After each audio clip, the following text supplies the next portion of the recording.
Did you know the actual cost of hosting Rio de Janeiro Olympics was estimated at $20 billion? Now, this was far more than what was actually initially estimated in 2016, merely $3 billion. Now, this made Rio Olympics as one of the most expensive games ever in the history of Summer Olympic Games.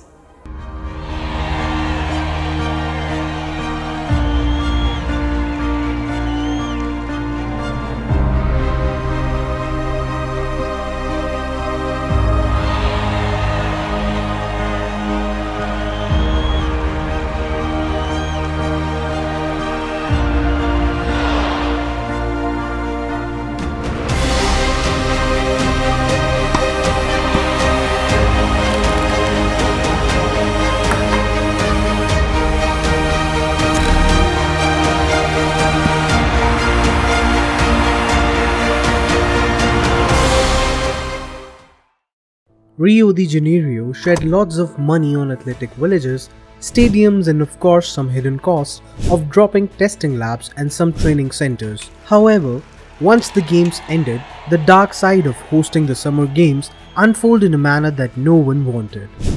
8 months after the games festival got over, the grand venues were left shabby and vacant. The huge training centers, impressive athletic facilities and stadiums were left as a byproduct for the city that struggled with a huge maintenance cost and heavy debt. Now the whole world was seeing what Rio de Janeiro was going through in lieu of hosting the Summer Olympic Games. Now this entire scenario left the bidding countries with the question, does anyone want to host the Olympics anymore? However, hosting the Olympic Games is not salty all the time. Gaming events such as the Olympics are often seen as a potential source of economic regeneration. In addition to this, they attract an influx of foreign visitors.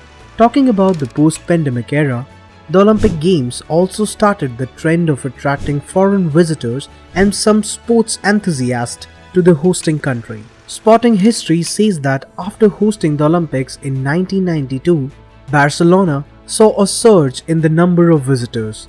Also, soon after the Beijing Olympics in 2008, China came under the limelight of being a popular tourist destination. These foreign tourists bring a boost to the local economy. Especially, the local trade and tourism gets a surge seeing the huge number of tourists. The sporting event lasts for weeks only, but it attracts tourists for years. In 2016, Rio Summer Olympics had a global audience of 5 billion with broadcasting in over 200 countries, whereas the total of 56% of tourists were new visitors who came during the course of Summer Games. It set a new record for Brazilian history with 6.6 million foreign tourists and $6.2 billion of money added to the economy. Apart from the influx of tourists, hosting the Olympics results in an economic boost and massive job creation. Sporting events like the Olympics and the World Cup welcome a huge number of competitors, thus requiring investment in building stadiums and athletic facilities. This creates jobs within the local economy for roughly 4 years before the event. These jobs create a positive impact on the overall economy. When the Summer Olympics preparations started for Tokyo 2020, it was estimated that the sporting event would generate 1.94 million jobs across the country. This job creation will help in boosting the economic growth of the country. Experts also have a say in it. They believe that this temporary job creation can prove to be more impactful if the economic regeneration continues after the Games. Research by the International Olympic Committee conducted between 2009 and 2012 says that hosts like Vancouver and London were able to have televisions of their cost covered by the revenue received. The report has also represented nearly half of total revenues, with the IOC sharing less than 30% of the total with the local organizing committees. Most of the revenue was received with the TV broadcasting of the Games, whereas 2012 London Games were able to generate $2.6 billion from television broadcasting, while Rio generated $2.9 billion from broadcasting the Games in different countries. Thus, seeing the ongoing situation, When tourists are not welcome to the venue, the figure is likely to rise beyond anticipation. However, talking about the darker side, the economic impact is not always unfolding the way it was estimated. Hosting the Summer Olympics crippled the already stressed local economy in cases like Montreal and Athens.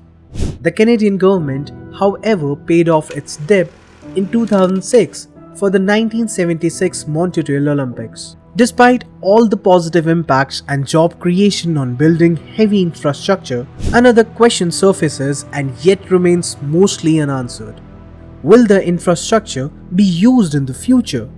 Rio de Janeiro built up 27 venues for hosting different types of sports during the 2016 Summer Olympics, whereas 1 year later, only 15 of the original 27 venues have hosted some sort of event since the Games, while the rest sit largely abandoned, adding to the huge electricity bill and maintenance cost. Stadiums were supposed to get converted into schools, but nothing happened. In fact, in 2020, a Brazilian judge ordered the closure of the venues built for the 2016 Olympic Games in Rio de Janeiro over safety concerns. Well, Rio was not the only host which faced the brunt of infrastructure stagnation. For every host of the Olympics, these luxurious athletic facilities sit vacant even after 5 to 6 years. But if we'll see this in the bigger picture, then the overrun cost are forcing countries to withdraw their bids in the early stage only. Countries shed millions and millions of dollars in the bidding itself. On an average, countries spend more than $100 million on expenses related to bidding. That includes travel-related expenses, consultant fees, and other miscellaneous expenses. In 2016, Tokyo lost $150 million in the bidding, while it also had to spend $75 million again for having the successful bid for Tokyo Olympics 2020. We have said enough about the Summer Olympics all over, but one can't forget the extravagant Sochi Winter Olympics. Hosting Olympic Games has never been a pocket-friendly option for cities. In 2014, Sochi spent $50 billion on the lavish hosting of Winter Games. Why are the Tokyo Olympics expensive? Cut to the Tokyo Olympics, the cost of hosting the Summer Olympics this time is even higher than that of the Rio Olympics 2016. The total cost is estimated to cross over $26 billion.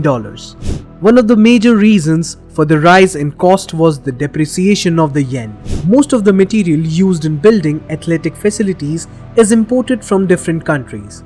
Thus, depreciation in the yen's value resulted in cost added up quickly. Postponement of the games by 1 year is also considered as the main reason behind the increased cost besides the currency depreciation.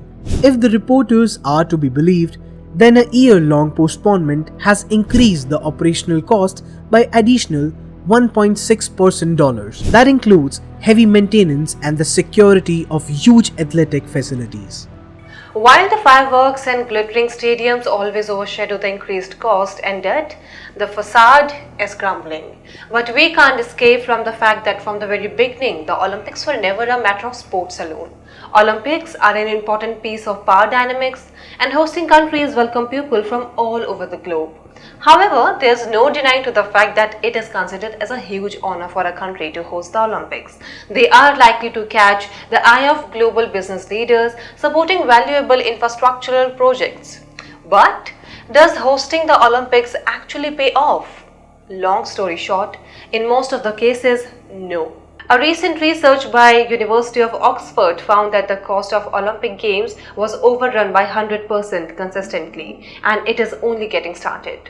Well, the idea of hosting grand sporting events is good for growth and is taking a new shape altogether, especially for the Olympics, which were once considered as the economic engine. But the countries will have a hard time ahead in adjusting to the changing landscape.